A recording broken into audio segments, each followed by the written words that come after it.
What George created with Star Wars was utterly unique. It's not a science fiction film, it's not science fantasy, it's not this, it's not that, it's Star Wars. Give us a bit more then, Pete. Okay, yeah. In Star Wars, creatures definitely feel like a theme of this series. This amazing puppetry and animatronics is awesome. There's a believability in Star Wars. So when approaching a design, we reference animals and familiar things that help that alien to look like you've sort of maybe seen him before somewhere. The head shake is amazing. Give a bit more shake, Liam, on the head shake. Dropped out of you. That is so good.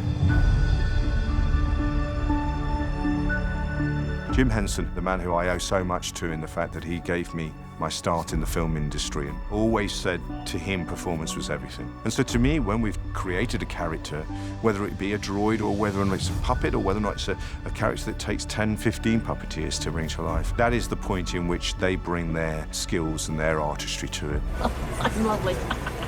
You guys. They are all actors in their own way and they all have their own personalities. What, I do my teeth? This is good stuff. Look. Hey, you know that's not tasty at all. Here it comes.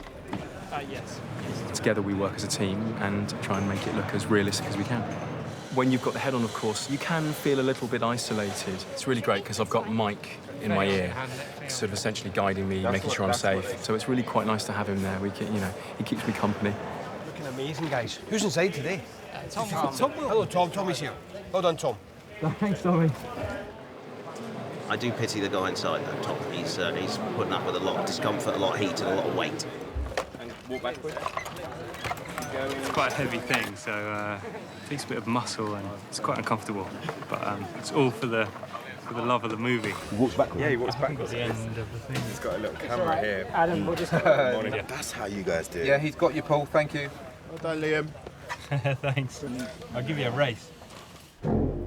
Still quite sweet. The great thing about all these characters, they have such a different type of personality. Hey. Oh, yeah. We talk about what kind of characters these aliens are, if they're a villain or good, or you don't trust him, or if he's a pirate alien.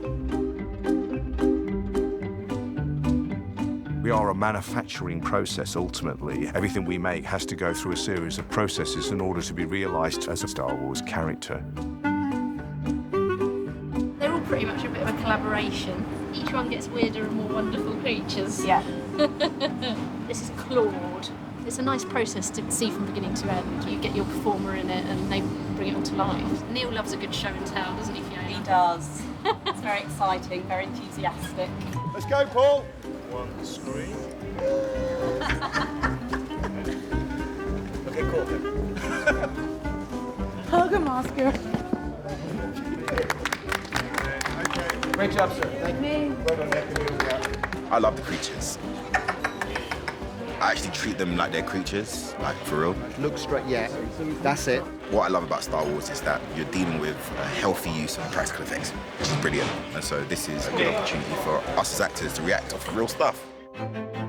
Practical effects is what Star Wars was all about originally. You know, things like the Rancor and Tauntaun and stop motion. This time around, we're trying to do as much as we can, practically. Maz, for instance, is a character that we all know from Force Awakens. Maz, up to this point, was computer-generated, and with the animatronic version, we had one person in a motion capture suit doing the upper body. When I puppeteer her, she picks up all of my breath. If I move my head slightly, it really follows. And we had a person lip sync live and perform the mouth, which is a bit like puppeteering a sock puppet, but actually doing it through two mechanical gloves. It really is incredible. You want to take a photo? I would love to if I could. It's extra money for a photo. I love the stand-up Maz. I'm so sorry.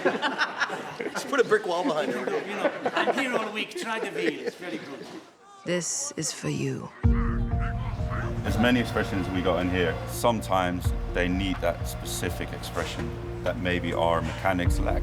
Then CG comes in, which I'm totally fine with because it's Especially on this film, it's been an amazing collaboration where we help each other out. We rely so heavily on all the brilliant people at ILM. I can say to Roger Guyat, who's the visual effects supervisor, there's the puppeteer on here with a rod. Do you mind getting rid of him later? And it's like, no, we'll get rid of that. So that relationship is one that is very, very close. Obviously, creatively and economically, that has ramifications. Are other native people we could have on ordinary naked horses, and Roger could help us out later on. Okay, it's 1:35.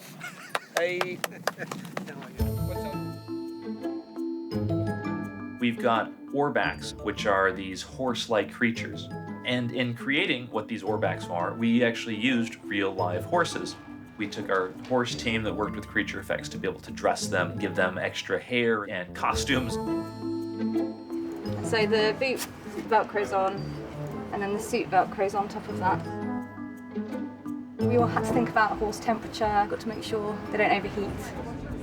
So this suit is specifically for Ben's. He is the hero horse for Naomi. He's the most decorated because she's the leader. We tried to make the mask originally, but we couldn't do the mask because the sort of practicality of the horse running and how much you could see. It was too difficult, it was too limitating. We couldn't do it practically. Should we do some designs forgetting the actual geometry of the horse head and say what would the thing look like ideally?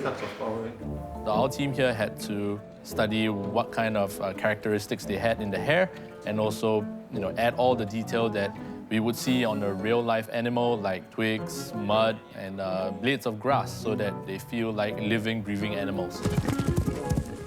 The best thing, I think, the ears. The animators and VFX soups were obsessed over the animation of the ears. I think it came out quite successfully.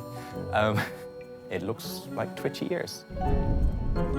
I guess the best thing about the orbaks is the sound, because we have no idea what sound it makes. Something like, no, I'm not doing that. Orbaks are noisy eaters. What sound they make? I think...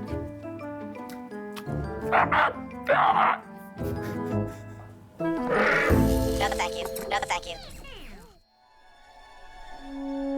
Star Wars invites you into a galactic world that you can be part of. I don't know of any other film genre that does that as successfully as Star Wars.